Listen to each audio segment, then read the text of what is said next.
आज नीतीश जी ने अपने आवास पर पूरे बिहार के जो मुस्लिम नेता हैं उनको उन्होंने दावत दिया था, मुसलमानों से चर्चा करने के लिए बुलाया था। लेकिन जहां तक हमें जो जानकारी मिली, सिर्फ 9 लोग को बोलने का मौका मिला।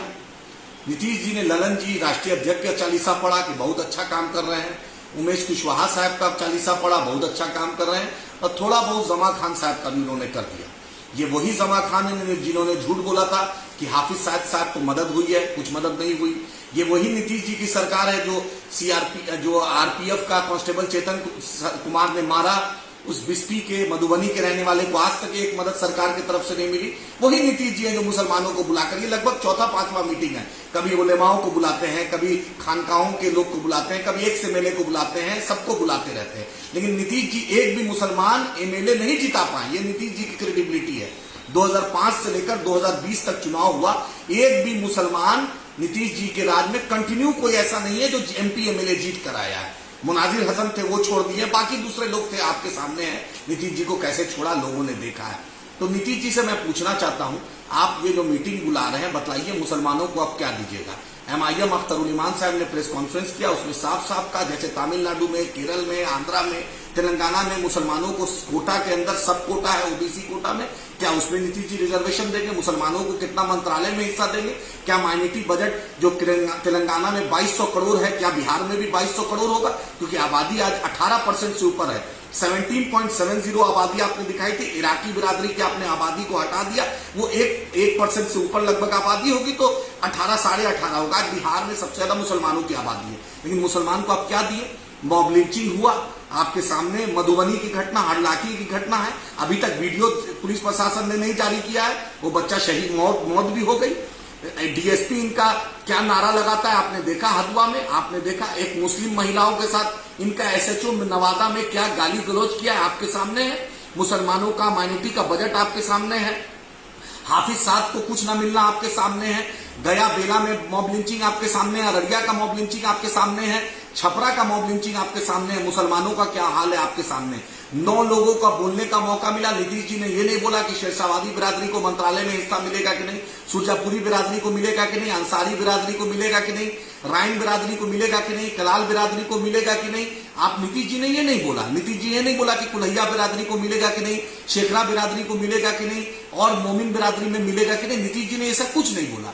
नीतीश जी ने अपना चालीसा पढ़ा कि 24 आ रहा है, 25 आ रहा है, मुझे वोट दीजिए। भाई ये 18% आबादी कब तक वोट देगी? 3% आप हैं, 8 बार आपको मुख्यमंत्री बनाया। लालू जी के परिवार को 14% होकर हमने उनको, उनकी पत्नी को, बेटे को, दूसरे बेटे को, उनकी बहन को, दोनों मामा को एमपी एमएलए मंत्री सब बना दिया। लेकिन हमें क्या मिला? शहाबुद्दीन परिवार को कोई पूछने वाला नहीं, अब्दुल गफूर साहब के परिवार को पूछने वाला नहीं, अब ये क्या कहते हैं तस्लीम साहब के परिवार को इन्होंने नहीं पूछा। आप ही बताइए आखिर हमें कब इनको मिला? गफूर साहब एक्स चीफ मिनिस्टर, उनको कुछ पूछने वाला नहीं। एक वक्फ बोर्ड के चेयरमैन थे, उनको पूछने वाला नहीं। पटना के थे, 2 बार एमएलसी थे, उनको कोई पूछने वाला नहीं। आज जाबिर साहब को पूछने वाला नहीं। मुसलमानों की हिस्सेदारी पर नीतीश जी नहीं बोलेंगे। और एमआईएम का आज भी चर्चा हुआ, इत्तफाक है ये 5वीं मीटिंग है, और हर मीटिंग में एमआईएम का बुखार नीतीश जी को चढ़ जाता है।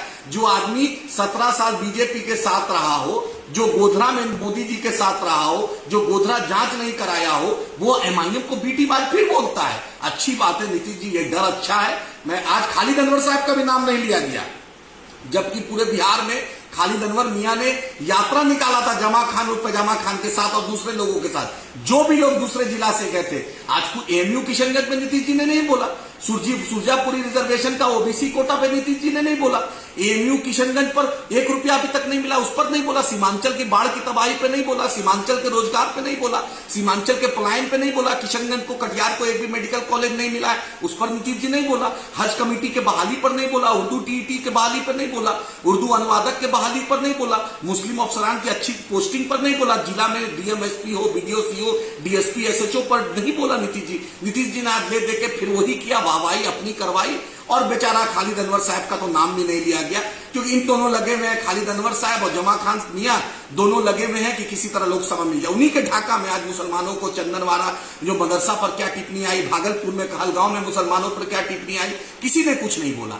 हम नीतीश जी से मांग करते हैं, नीतीश जी ये दोहरा चरित्र छोड़िए और 2024 के बाद आप कहां रहिएगा ये देश भी जानता है, बिहार की जनता जानता है। अगर आप 18% मुसलमानों का वोट लेना चाहते हैं, 20% से ऊपर दलितों का वोट लेना चाहते हैं, इन दोनों को हिस्सेदारी देनी पड़ेगी, मंत्रालय देना पड़ेगा, इनका बजट बढ़ाना पड़ेगा, इनके लोगों को सरकार में भागीदारी लेना पड़ेगा। और लालू जी आप बार बार कहते हैं जिसकी जितनी हिस्सेदारी उसकी उतनी भागीदारी, तो मुसलमान और दलित हिस्सेदारी और भागीदारी की बात कर रहा है, हिस्सेदारी की बात कर रहा है। इंशाअल्लाह आप लड़ाई लड़ेंगे।